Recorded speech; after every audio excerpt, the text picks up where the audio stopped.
Good evening and welcome. I'm Matt Jacobs. I'm Interim Director of the Samuel Proctor Oral History Program. It's my pleasure to welcome you here on this kind of rainy, dreary, UF basketball-driven Tuesday night as well. So thank you for coming. We greatly appreciate it. I want to start by thanking the team at the Proctor Oral History Program for putting this on, Deborah and Adolfo and Anna and Donovan and everybody else. We really appreciate the effort that they've put into this. I also want to thank our co-sponsors in the Department of History. We greatly appreciate their contributions and partnership on this as well. And then also thank you to the Matheson Museum for hosting us tonight. This is such a wonderful space, and it's great to be out in the town a little bit as opposed to just on campus for an event such as this. It's my pleasure to introduce Dr. Jessica Taylor, who's currently Assistant Professor of History, Director of Public History, and member of the Center for Oral History at Virginia Tech University. Hopefully that assistant professor title will become associate professor within the next 3 or 4 months. She's waiting to hear on the tenure process up there. Jessica earned her BA in Anthropology and History and MA in Comparative History from the College of William and Mary in Williamsburg, Virginia. She then earned her PhD in History from the University of Florida. So welcome back, Jessica. During her time here, she spent 2 years as a graduate student coordinator, working with the Samuel Proctor Oral History Program. She's also worked for the National Park Service for 10 or 12 years as a seasonal park ranger. So she's out and amongst the parks and the people on a regular basis as well. She's passionate about working with community advocacy groups, activists, nonprofits, museums, and students to connect individuals to history. You can find her work at the Southern Foodways Alliance, the Oral History Review, Southern Cultures, and the Journal of Southern History. Her book, about which she will be speaking this evening, is titled Plain Paths and Dividing Lines, Navigating Native Land and Water in the 17th-Century Chesapeake.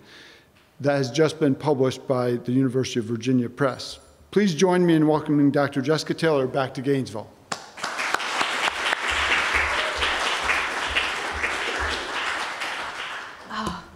I have to adjust that. I am so excited to see so many faces that I know and love very, very much, and many of them are surprised as well, and I'm really grateful for the welcome that I've gotten since I've been here today. And let me start my stopwatch, there we go. So today I want to talk to you about my book project and kind of what is also coming out of the book project in the future. And a lot of it centers on this particular place, the Chesapeake Bay. Like Florida, it is a riverine environment that's unique and connected to the world through its coastline. But the Chesapeake Bay in particular, as the first English-speaking colonies, Virginia, in 1607, precedes Massachusetts and then Maryland in 1634, is also the root of a lot of inequality in the United States today. So this is the place where the first Africans landed. In 1619, it's also the place where we have the first reservations for Native people. And actually, and I'm going to talk a little bit about this, the first treaties that still govern Virginia Commonwealth relations with Native people today. So today I'm going to talk just a little bit about places in the Chesapeake and how the meaning of some of the cultural landscapes and other sorts of relationships between English people, Native people, and Africans in terms of race and class changed over time. But I also want to start with my perspective here because I was brought here by the Samuel Proctor Oral History Program, which also means a lot to me, even though I study people that are long dead as well. So first, I am a public historian. I'm a public historian first always, and I'm trying to think about answering the questions that other people are asking about history. And oral history, documenting people's lives, things that have been left undocumented in traditional archives for a really long time is oftentimes the vehicle that I think is really important and a way to use the methodologies of history to really connect with people on an individual level. And in doing oral history, I have also found my niche as an educator, as someone who's thinking about how students will see this if they're encountering this kind of history for the very first time. And so one of the things that I really love to do at University of Florida and that I've continued is to take students to these sites of history in Eastern Virginia where they can see the plantation landscapes, see Native reservations as they exist today, but also document the real life effects of those things 300 years later. And that's what's so special about connecting oral history, early American history, public history, and education. And one of the things that I have done since I became an oral historian, actually one of my very first projects as a graduate student was working with archaeologists who were studying the material culture of the 17th and 18th century plantation landscapes. And they asked me to go find out from people who were living on those plantation landscapes, for example, how the houses that they lived in were historically used, or how the different kinds of farming techniques changed over time. And in learning from archaeologists, one of the most interesting things that I discovered was that they see history fundamentally differently than a lot of us who work in archives do. So they see history as deposited in layers. Whereas oftentimes when we go into an archive, we have access to the whole thing at the same time in a single box. Archaeologists take history down layer by layer to find a series of cultural landscapes all in the same place. So having done digs with my friends before, officially sanctioned digs, not like random digs, what ends up happening is at the top, there's some VHS tapes, some priceless artifacts in someone's yard. And then underneath that, maybe there's some pennies from the World War II era, recognizable, but still, old, probably dropped 70 years ago. And then there might be some Civil War buttons, Revolutionary War buttons underneath that. And then you get into 17th century, brick and mortar, maybe evidence of a building that was put there by a settler. And then underneath that, almost always, is native land. There is always a layer, especially in colonial Virginia, where the native land has been grafted on top of by settlers. And a lot of that is intentional. So settlers are basically finding areas where Native women have set up towns or have put up fields because it's already cleared and they know it's good land, because why would Native people be farming it if it wasn't? And so they graft their settlements on top of Native places. And that's one of the central pieces of erasing the presence of Native people, is literally replacing Native people by forcibly dispossessing them or waiting until they leave that spot through seasonal migration to take it over. So my question was basically, what are the implications of that when we look at a map like this? So the way that settler colonialism globally works, like I said, is that it replaces that Native presence by first erasing Native presence from the land, oftentimes in maps. And this is something that I actually learned at University of Florida from one of my advisors, that oftentimes maps like these are not reflective of reality. They're reflective of desire, reflective of what settler colonists wish was the power relationship.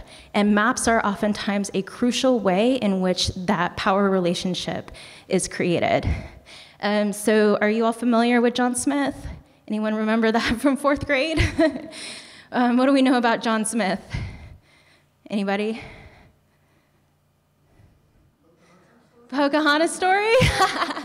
Yes, yes, that is what most people at least remember from fourth grade, which was a long time ago for most of us. So Pocahontas and John Smith developed this dynamic friendship where she shows him her native world. And it ends sort of tragically with their departure from one another when John Smith is ejected from Virginia by the settlers and has to go back to England, right? And that's kind of what we know about this. But we don't think about the ways in which John Smith was actually doing the colonizing by getting to know Native people and mapping this area in a very expert kind of way. This is something that has a precedence in Ireland, in the colonialism of Ireland, or colonization of Ireland. So map makers in Ireland during conflict there, only a few decades before this map were made, were actually targeted by the Irish. In fact, the Queen's map maker was beheaded by the Irish so that, quote, they would not have their country discovered.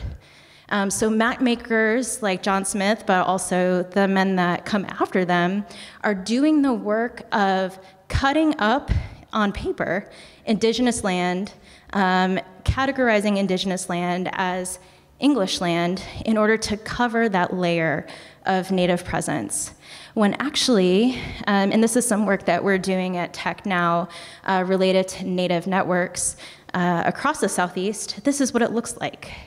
It's not defined so much by state boundaries, it's defined by networks and connections. And I love to show students this map because I ask them what they see in it. And then bro in the back says, I see Highway 81. And he's right. And he's right because those Native networks continue to exist, and you can see 81 here, it's almost the same, continue to exist into the 17th, 18th, 19th, 20th, and 21st century. And this is just the roads. We're not even thinking about the rivers that the colonists also use. So my main central argument here is that Native networks allowed indigenous people to maintain power into the 17th century, past the colonization of these large-scale chiefdoms and into the period in which enslavement and racism starts to really gain hold across the Southeast. And I'll talk about these key pieces in turn. But my book follows attempts to cover up that Native layer through marking lines between counties and landowners and colonies, and through violent dispossession as indigenous people kept control of networks and the things that come with that, things like intelligence, trade, and travel.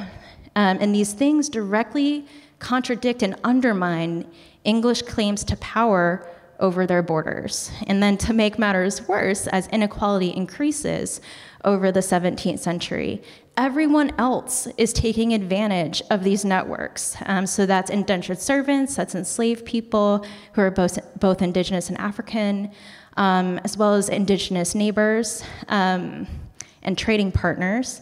And that kind of movement across these borders is furthering instability and fear about border crossing, which is that fear about border crossing is what brought me to this project at the particular time that I was writing my dissertation here specifically. So just a little primer in case fourth grade was a long time ago for you as it was for me.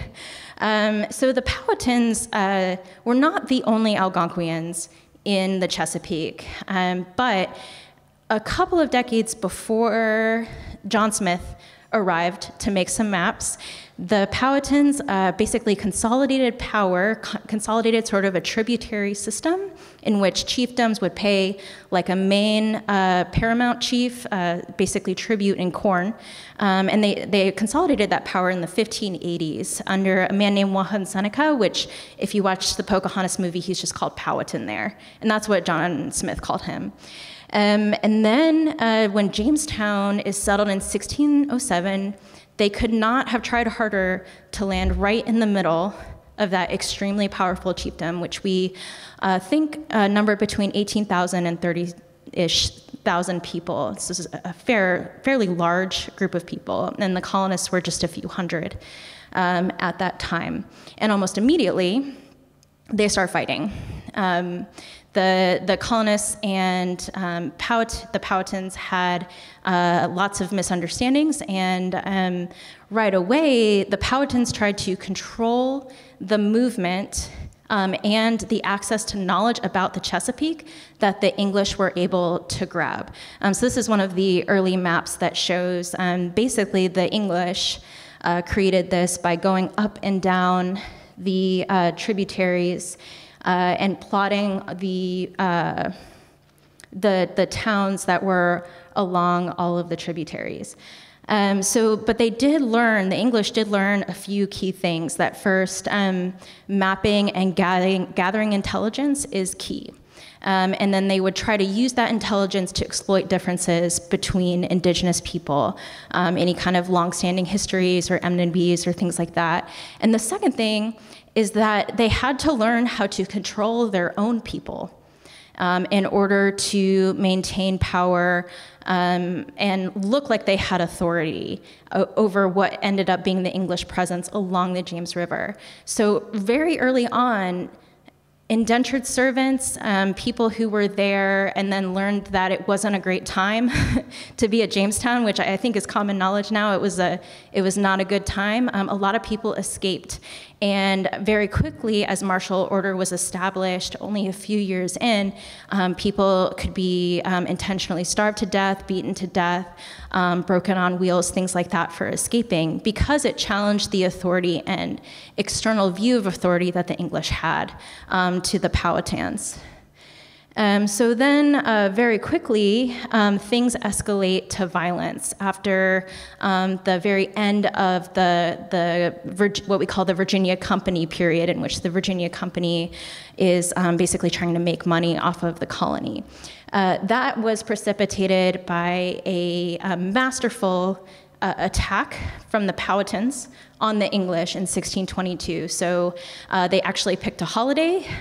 They gathered all of their intelligence about where the plantations were along the rivers, where people would be during that particular time of the day, and they coordinated a massive attack across multiple settlements. And within a few hours, took out about a third of the colony, population-wise, and burned a lot of the settlements that were farther away from Jamestown to the ground. So that actually created a situation in which, first of all, the English could not communicate with one another, which created like massive starvation and disease after, which kind of turned Virginia Company investors off, as you might guess, but also created a situation in which their actual literal geographical footprint shrunk back to almost where they were originally on the James River. So the war that followed lasted 10 years, and what's really key there for the English is, first of all, they learned that they could take advantage of the Algonquian agricultural calendar by grabbing on to corn as it was ready to be harvested or burning it in order to starve Algonquians, which actually didn't work because they're also expert foragers, but they can make a lot of money by selling that corn to people who were starving in other colonies, or in other parts of the colony, rather. So you actually get people who are both soldiers and traders, and they're making a lot of money. According to historian James Rice, they're accruing the majority of the labor pool as well. So he estimates that about, I think it's half of servants during this time period were owned by 12 men. And all of those guys were directly involved in this war. So in 1644, the Powhatans do the same thing, and they attack a large number of settlements. They do wipe out, I think it's maybe 20-25% of the colony, but by that point, so many people had come over that it was less devastating spatially. And that ended with a treaty in 1646 where Algonquians established tributary status, which is something that is still performed today, actually, at the governor's mansion or the capital in Richmond. So one of the cool things that comes out of this, though, is that for people who are not at the top of the Powhatan chiefdom, if they are indigenous, they are creating new relationships with English people. And this is one story that I think is really interesting. So Constantine Matheson was either a servant or an enslaved person. We know he's indigenous, but we don't know what his exact status is. And he's a servant to William Claiborne, who is one of the wealthiest men in Virginia and has also made a lot of money by, first of all, enslaving people, but also through land and through being a soldier in the Anglo-Powhatan Wars. So Constantine was sent on a mission into what is Susquehannock territory, so basically into what is now Maryland. The Susquehannocks were a very powerful native nation that traded furs to the Dutch and to the English, and Constantine was supposed to trade for William Claiborne as a servant or enslaved person. And on the way there, evidently, according to county court records, he was stopped by a planter on the eastern shore who was like, hey, can you also do business for me? And then what follows after is a lot of confusion. We don't actually know who he did business for or actually like where he went. Because once he left the eastern shore, no one really knew what was going on or even why he took, or if he took this actual like side gig. But we do know that because he was stopped and he was asked, and I mean, evidently he did take this sort of like side job that William Claiborne was upset with later, that he's valued to these white settlers because of his status as someone who is knowledgeable about the bay and has these amazing navigational skills. And ostensibly, although we can't know from the county court records, that does give him a little bit of power to sort of decide what he's going to do once he leaves the Eastern Shore or leaves William Claiborne's plantation near what's now Newport News. And I can't overemphasize like how difficult, like how far away these areas are from each other. They look like they're right next to each other, but by boat, that's actually that's quite a lot of travel for someone who is, you know, ostensibly enslaved or a servant to you. So after the 1646 treaty, the English move into sort of what's now northern Virginia, northern neck, middle peninsula to the York River, the Rappahannock River, and then to the Potomac River. And Maryland is also being colonized at this point, or indigenous places that are now Maryland are being colonized at this point. So by the 1650s, Englishmen are seizing like large patents, and people who had not been previously in contact with them, Algonquians who may or may not have been part of the Powhatan chiefdom, are starting to have to deal with these people as new neighbors. And what is happening, and this is really central to my book, is that people are navigating this at a local level. While there is the treaty and there is constant contact between Jamestown and these like county governments and these like planters that are also involved in the colonial government, there's a lot of autonomy and a lot of individual relationships that are happening at the local level. And that's hard to divorce from the rise of slavery and these large plantations that are starting to take root in the northern neck, middle peninsula along the York River. So these big names that we associate with Virginia today, like the Lees, like Robert E. Lee, Light Horse Harry Lee, the Washingtons. Those are all taking root in the 1650s to the 1670s, and massive amounts of wealth are being created at this point from slave labor. And that leads us to Bacon's Rebellion. Does anyone remember Bacon's Rebellion? It's less memorable than Pocahontas.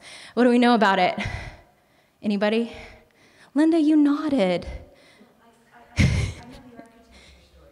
Oh, because of Bacon's Castle? Okay, yes, fair enough.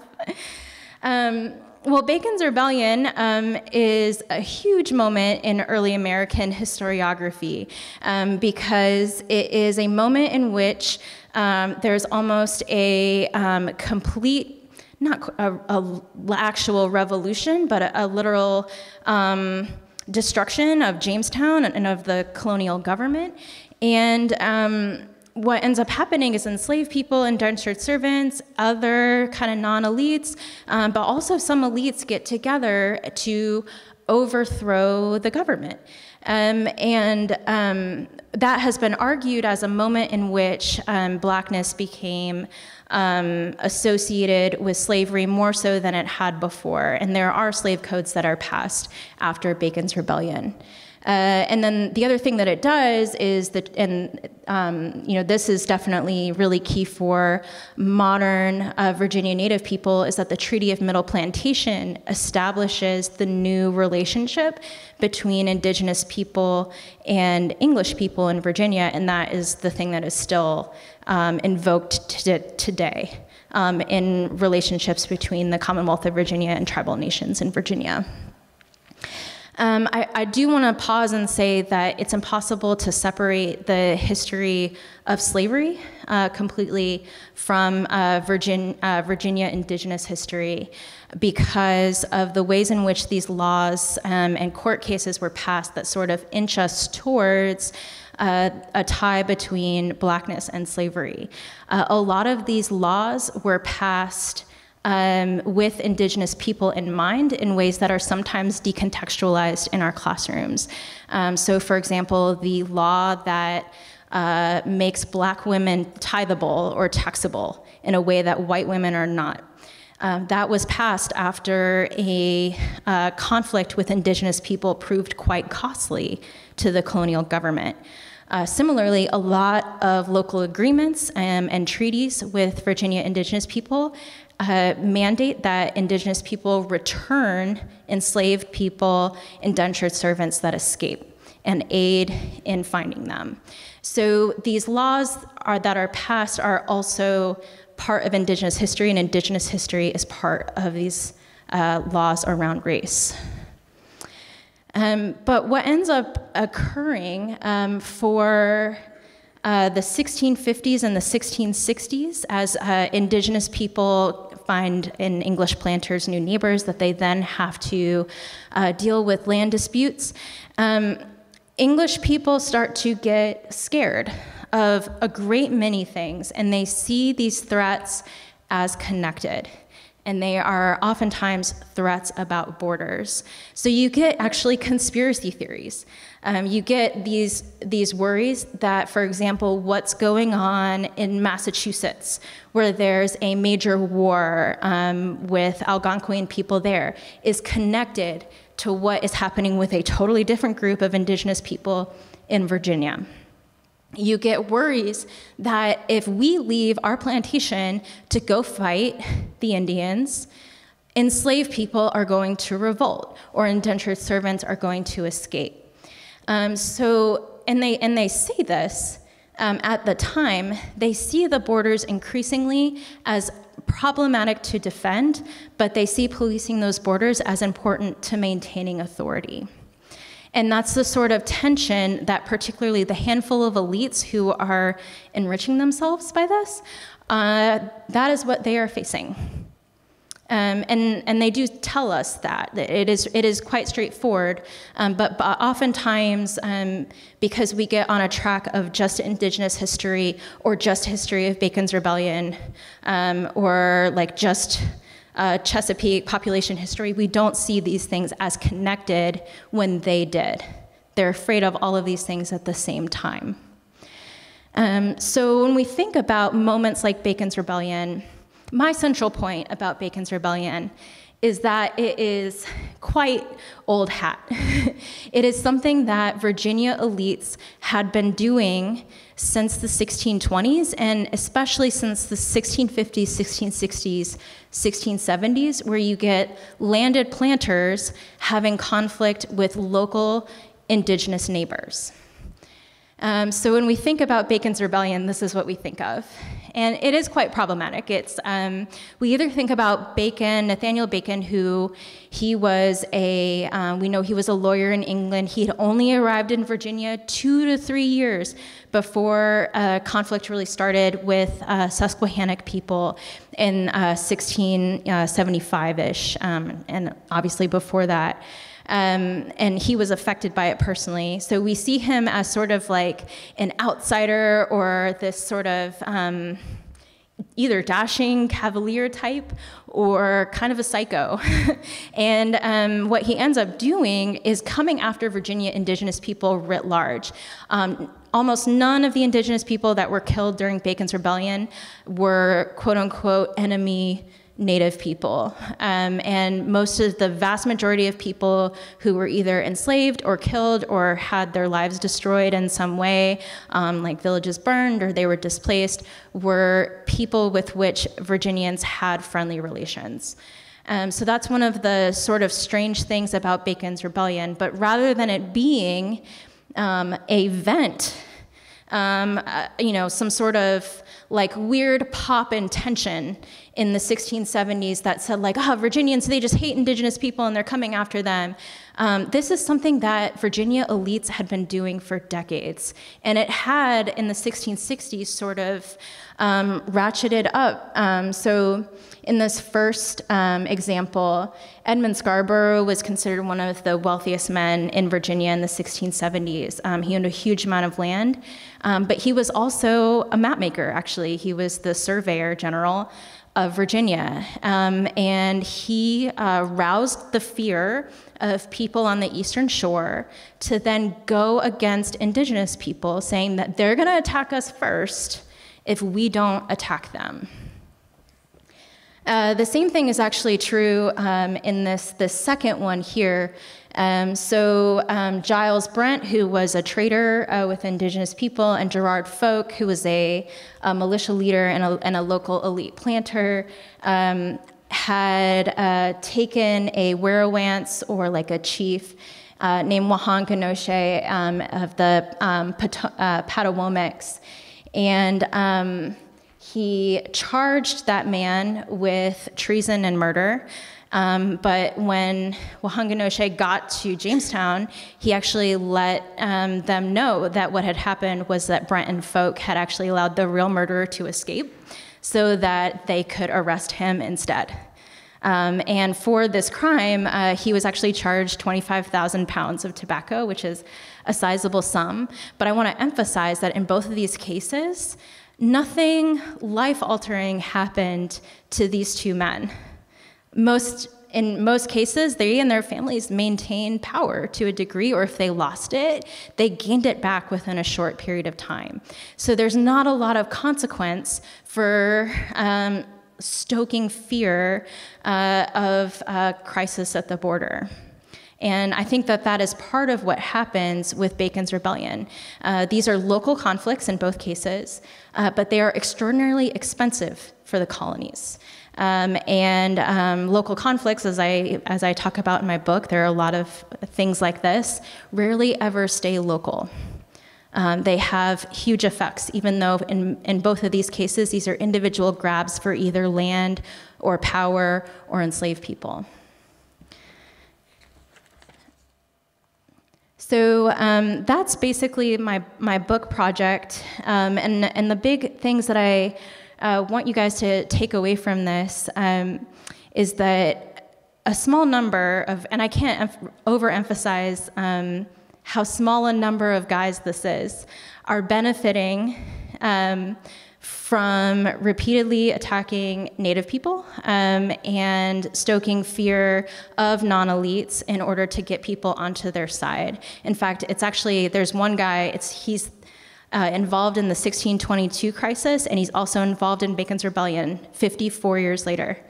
So I can't overemphasize how few people that this is benefiting and how much instability they're creating. But the other piece of this is that Indigenous people at the local level, and we see this because their fear of crisis on the English side feels justified to them.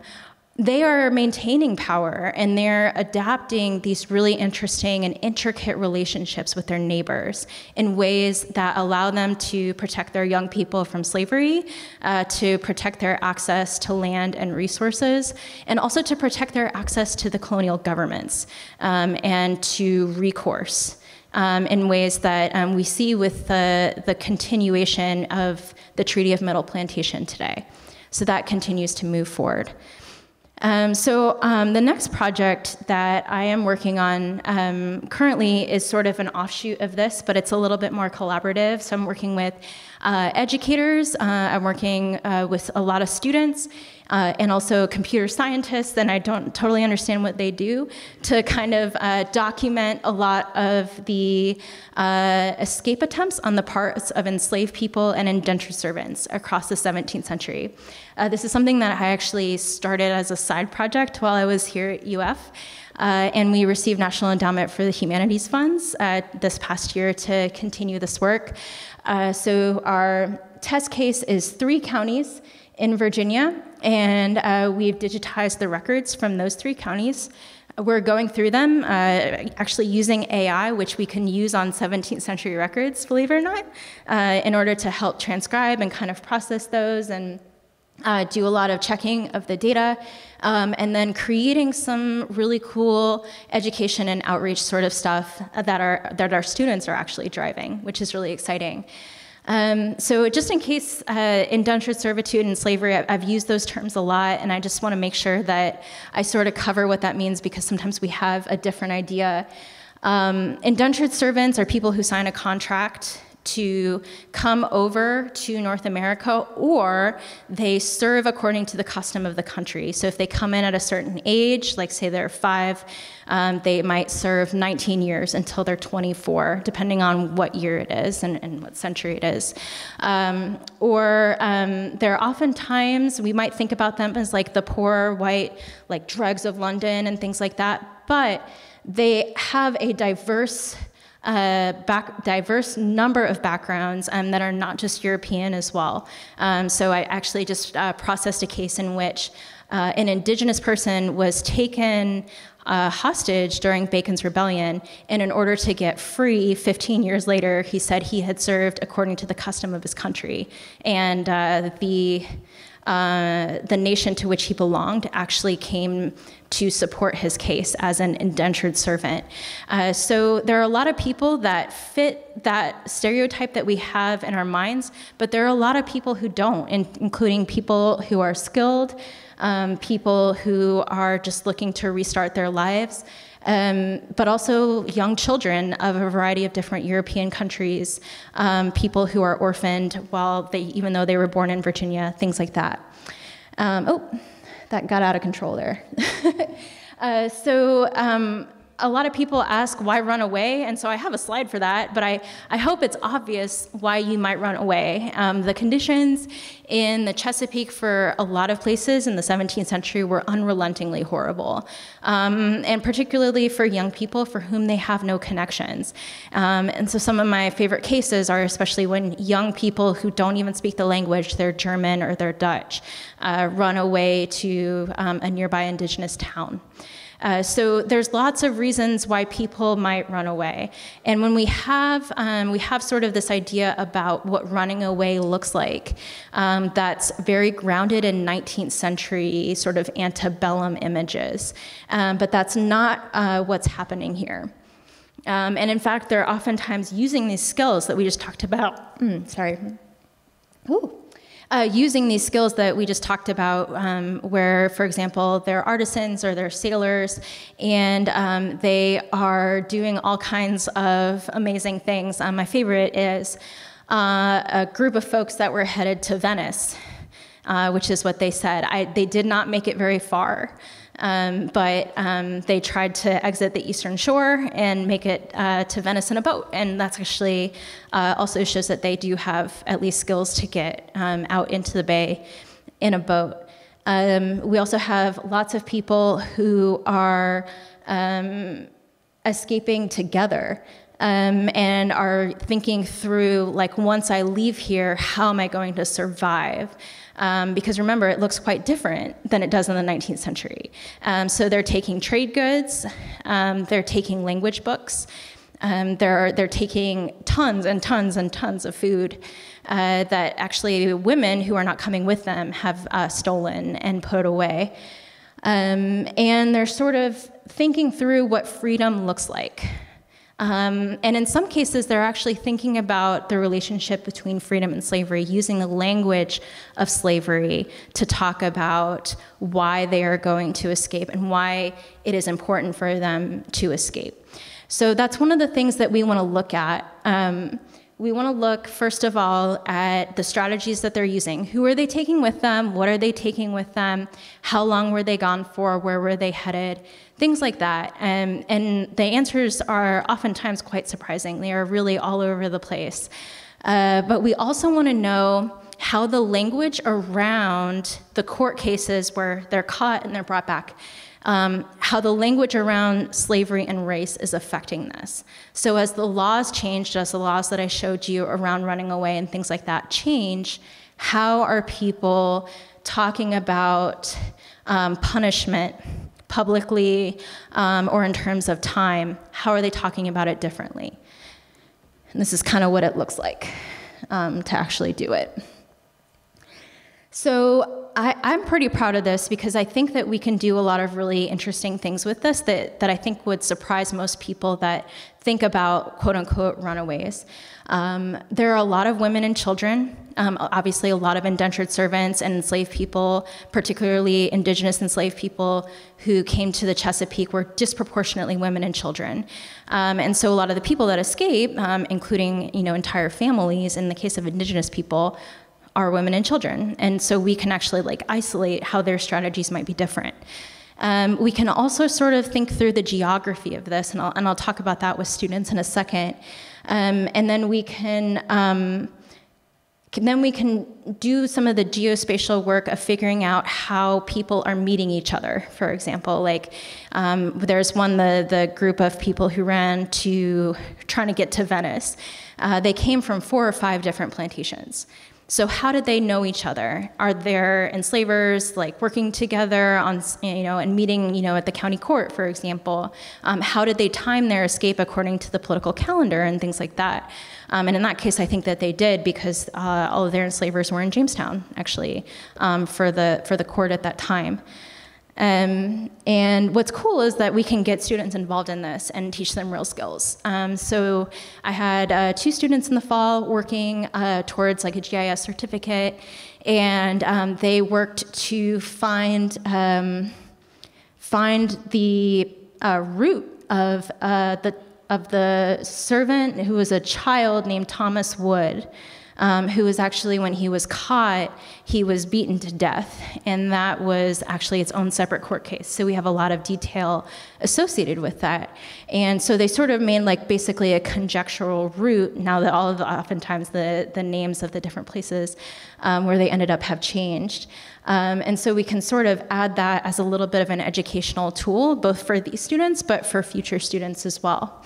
As kind of a method, which they sort of wrote up how they did this using patent records and things like that.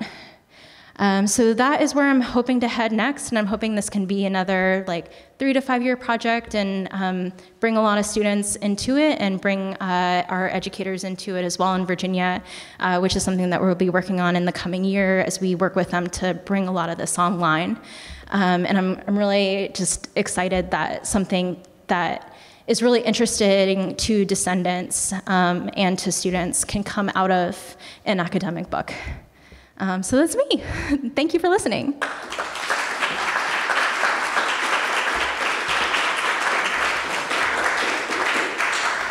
We do have time for some Q&A if anybody has any questions they'd like to ask. comment and then a question. And my comment is, as you were talking about things that were happening 400 years ago, I started thinking, what's the difference with today? So there's a small group of people who are invading other countries, and I'll use, Putin with Ukraine, and then Artsakh and Gaza, and there are other places. And it's like, it's ongoing. So that's my comment. My question is, would you say a little bit about the governor and the Powhatan chief as an ongoing interrelationship and maintaining their relationship, and a little bit also about today's Powhatan area, where that is, if you can let us know. Yeah, sure. So part of the reason that, and let me scooch back to a visual of some kind, for Bacon's Rebellion was that the same guy had been in charge of Virginia for over 30 years at that point, and that's Governor William Barkley, who's considered to be basically the shaping force for the colonial government during that period. And he became governor at the end of the time in which the Powhatan chiefdom was not tributary. So he was actually involved in that last Anglo-Powhatan War and the capture of that chief, who was Chief Opechancanough. And when he was captured, Opechancanough, he was actually shot in the back, and that inside of the fort, and that ended Opechancanought's time as the chief, and the person who replaced him, which was Nakatawance, who signed the treaty, was the person to bring them into tributary status. But one of the interesting things that happens related to movement across borders and things like that is the tributary status makes it such that you cannot come near English settlements if you're indigenous without basically a pass. I think it's a match coat or something like that, a specific kind of coat, or you'll be shot. And Nakatawance, spreads the word about that, but people do it anyway, and then that creates conflict. And he basically says, I can't control people. They're going to do what they're going to do. And the way that that's traditionally read is oh, that's so sad, they're just, but what it is that Nakatawance doesn't have control over those people. They're doing what they would normally do. And so the treaties that really define the ways in which indigenous people are allowed to move in their own territory, basically. So no coming within 3 miles of a plantation, and you have to have a pass, and in some cases it's a badge later on if you want to come talk to an English person. It's ultimately, we know that people did do some of that, but I wonder the extent to which, especially when you see things archaeologically, where we know indigenous people are hunting regularly for plantations and things like that, the extent to which people bend those rules routinely, And then your second question was about Virginia indigenous people today, right? So there are basically still the same sorts of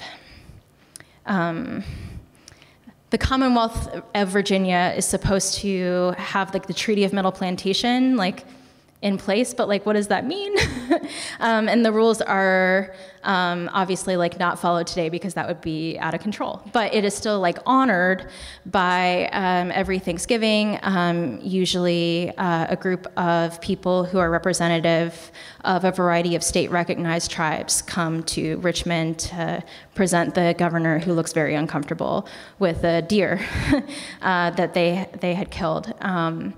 But in doing oral history and public history with some tribal entities in Virginia, they basically are all very different from one another, very politically active, still have a lot of political clout within their communities and within the state, and I would say also within the country, because there is such a connection between like Virginia as the root of a lot of this, and like what happened nationally in the centuries after. Yeah, thank you. Yes, sir. I read something about, I think it was in Time of Anarchy, the book about the Bacon's Rebellion period. Yeah. That there was a road that was used primarily for warfare that was actually called the warpath. And when people were going along the warpath, that meant specifically an attack was underway. That at one point, one of the English representatives tried to make peace with the local people and traveled on that road, and they would not take him seriously because nobody intended peace when you take that route. Could you describe if I've got that right in any way? I mean, if Matt Kruger said it, it's probably true, but I don't know that I know that story off the top of my head. So he, for some context, Time of Anarchy is a recent book which describes the Susquehannock side of the conflict surrounding Bacon's Rebellion. And I think that my work, which was released just a couple years after, complements that piece with like more of like a local perspective. What Time of Anarchy does is say that the Susquehannocks are driving a lot of these fear-based politics in Virginia, which I think is also true and like capitalizes a lot on what's happening here. But I don't know about the specific warpath reference. Thank you. Yeah.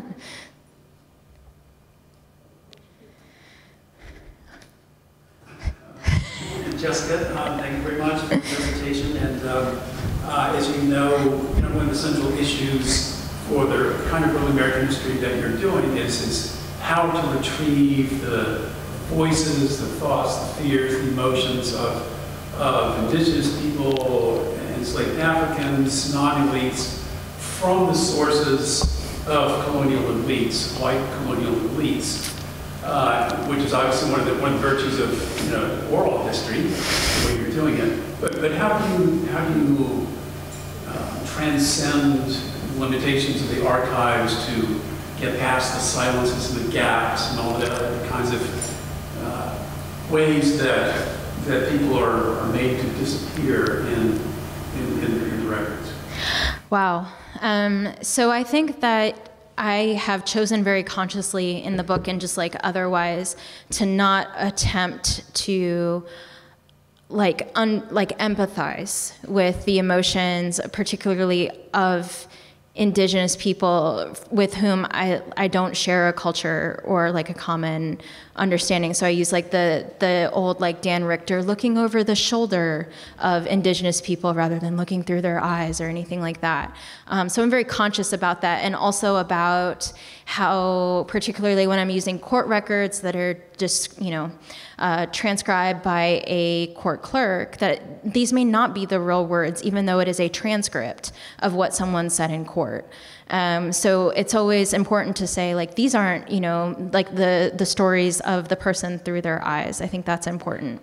I find that for English elites and people who have resources, I try to look at the calculus of how they're thinking about their resources relative to the kinds of language they're using around fear. So in most cases, it's really not, if you look at like the actual expense reports of all of these marches against the Indians, which is what they're called, and they're laid out in the county court records after it happens, it's very expensive. And I don't, especially for the English people who are like calculating those taxes and are paying taxes based on the tithables or the taxable people who live in their household, including enslaved people. It has to be about something more than the money for the people who are not benefiting from it directly. And that's sort of my argument, that when you're going out to march, if you're a non-elite, that tax is going to come back and get you, or you might just lose your life, and you're not going to benefit from it at all. So why would you go? And I I think I follow Matt Kruer a little bit in that, like, they are saying that they're afraid, and they are saying that they are rousing the rabble accordingly. I think that's my answer.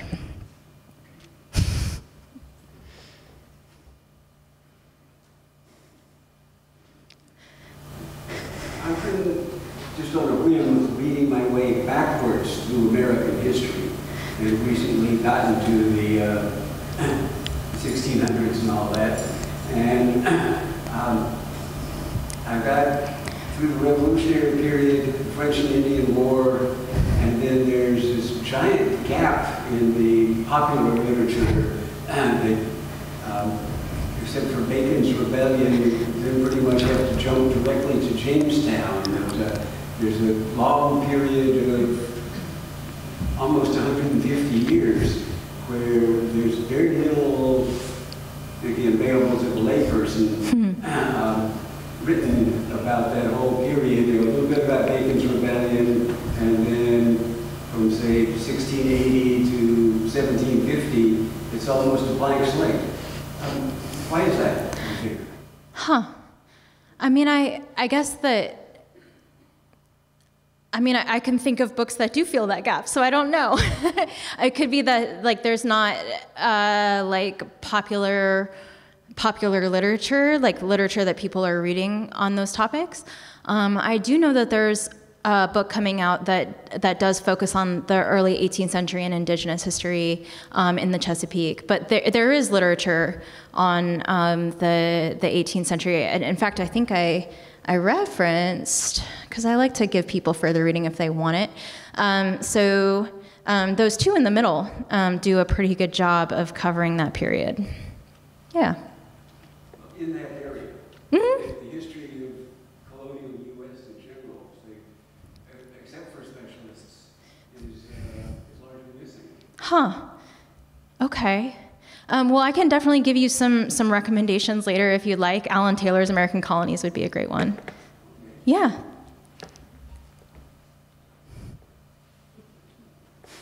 Well, thank you very much, Jessica.